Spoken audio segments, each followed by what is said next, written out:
இன்றைக்கி புதினா சாதம் செய்ய போகிறேன். நான் குக்கர்லாம் செய்கிறேன்.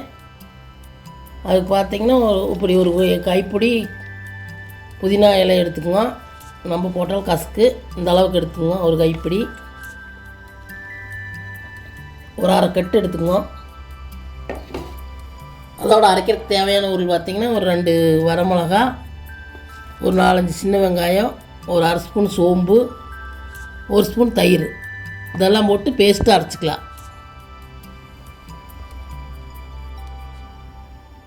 புதினா இலையோடு இதெல்லாம் சேர்த்து நல்லா பேஸ்ட்டாக அரைச்சிட்டு காமிக்கிறேன். ரொம்ப நைஸாக வேண்டாம், கொஞ்சம் குறன்னு அரைச்சிக்குங்க. அரைச்சிட்டு காமிக்கிறேன். புதினா பேஸ்ட் இந்த மாதிரி அரைச்சாச்சு. இன்றைக்கி தாளிக்கிறதுக்கு தேவையான பொருள் பார்த்துக்கலாம். தாளிக்கிறதுக்கு தேவையான பொருள் பார்த்திங்கன்னா 2 அன்னாச்சி மொக்கு, 4 கிராம்பு, ஒரு 2 பட்டை, 2 ஏலக்காய், கொஞ்சம் கல்பாசி, 2 பெரிய வெங்காயம் இப்படி வெட்டி வச்சுக்கோங்க, 3 பச்சை மிளகா, 2 தக்காளி, கொஞ்சம் இஞ்சி பூண்டு பேஸ்ட்டு, ஒரு 2 உருளைக்கிழங்கு போட்டு செஞ்சால் நல்லா டேஸ்ட் நல்லா வரும். அதனால் நான் 2 உருளைக்கிழங்கு பெருசு பெருசாக வெட்டி வச்சுருக்கிறேன். நீங்களும் இந்த மாதிரி உருளைக்கிழங்கு போட்டு செஞ்சு பாருங்க. எல்லாம் போட்டு தாளிச்சிக்கலாம். அடுப்பத்தை வச்சு குக்கர் வச்சுக்கோங்க. நீ குக்கரில் தான் செய்கிறேன். எண்ணெய் ஊற்றிக்கங்க தேவையான அளவு.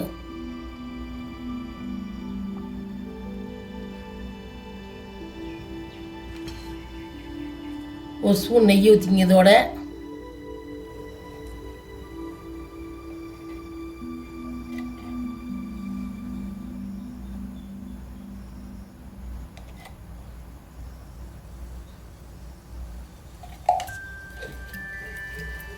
எண்ணெய் காயிட்டு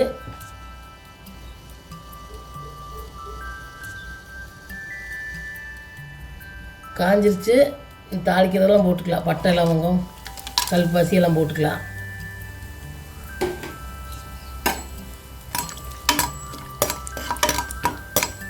எல்லாம் பொரிட்டு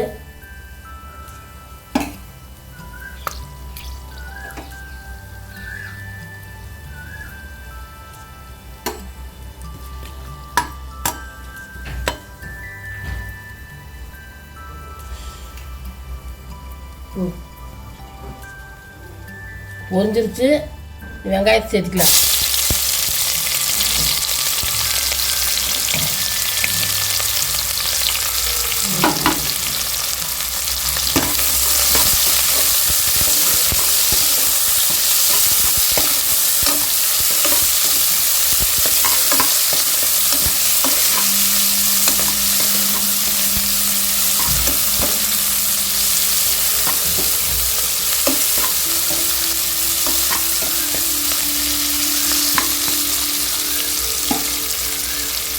பச்சை மிளகாய் சேர்த்துக்கலாம்.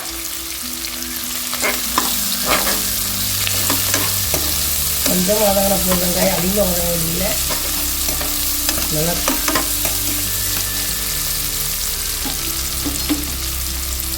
கொஞ்சம் வதங்கிட்டு உருளைக்கிழங்கு சேர்த்துக்கலாம்.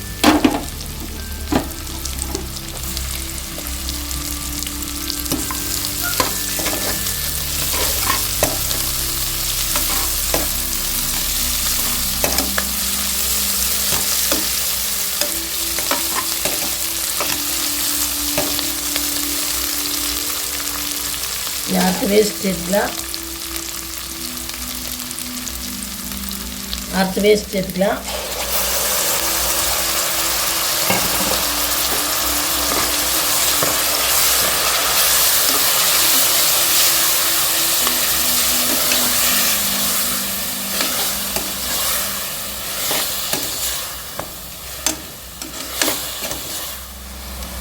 இஞ்சி பூண்டு போட்டுக்கலாம். இது கொஞ்சம் வதங்கிட்டு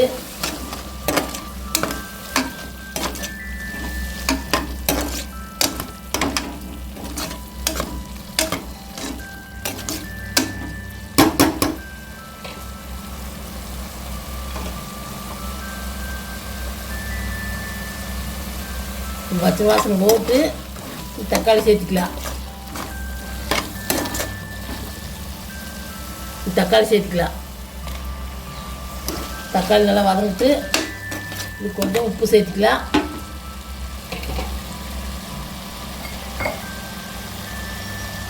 தக்காளி வதங்குற கொஞ்சம் உப்பு சேர்த்துக்கலாம்.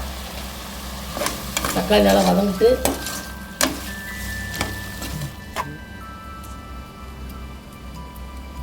பார்த்திங்கன்னா நான் நார்மல் சாப்பாட்டு அரிசியிலும் செய்கிறேன். 3 டம்ளர் எடுத்து ஊற வச்சுருக்கிறேன். இந்த டம்ளரில் அரை மணி நேரம் இந்த மாதிரி ஊற வச்சுக்கோங்க. நீங்கள் வேறு அரிசியில் வேணாலும் செஞ்சுக்கலாம். நான் 3 டம்ளர் அரிசிக்கு 9 டம்ளர் தண்ணி ஊற்றுவேன்.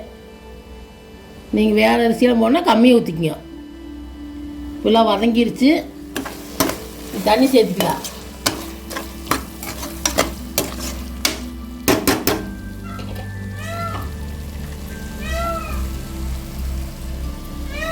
நல்லா வதங்கிருச்சு. தண்ணி சேர்த்துக்கலாம்.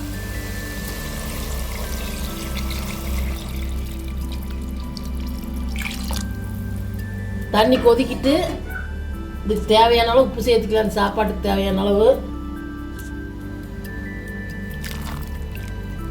தண்ணி கொதிக்கிட்டு அரிசி சேர்த்துக்கலாம்.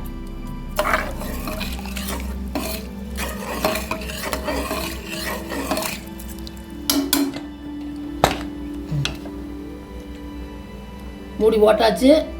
3 விசில் வந்ததுக்கப்புறம் பார்க்கலாம்.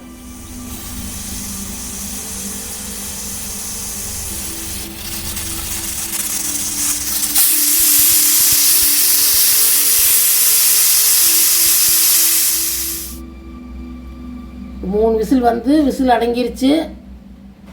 நீ ஓப்பன் பண்ணி பார்த்துக்கலாம். புதினா சாதம் எப்படி இருக்குதுன்னு.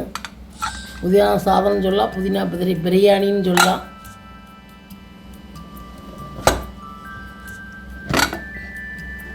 பாருங்க சூப்பராக வந்திருக்குது. நல்லா கலக்கி விட்டுக்கலாம்.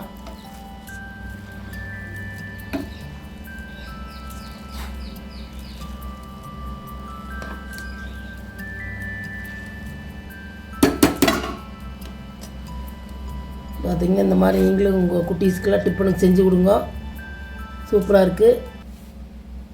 குடல் புண்ணு இருக்கிறீங்களா அது மாதிரி செஞ்சு சாப்பிட்டா குடல் புண்ணு ஆறு. இந்த மாதிரி புதினா சாதம் நீங்களும் செஞ்சு பாருங்க. செஞ்சு பார்த்துட்டு வீடியோ பிடிச்சிருந்தா லைக் பண்ணுங்கள், ஷேர் பண்ணுங்கள், சப்ஸ்கிரைப் பண்ணுங்கள்.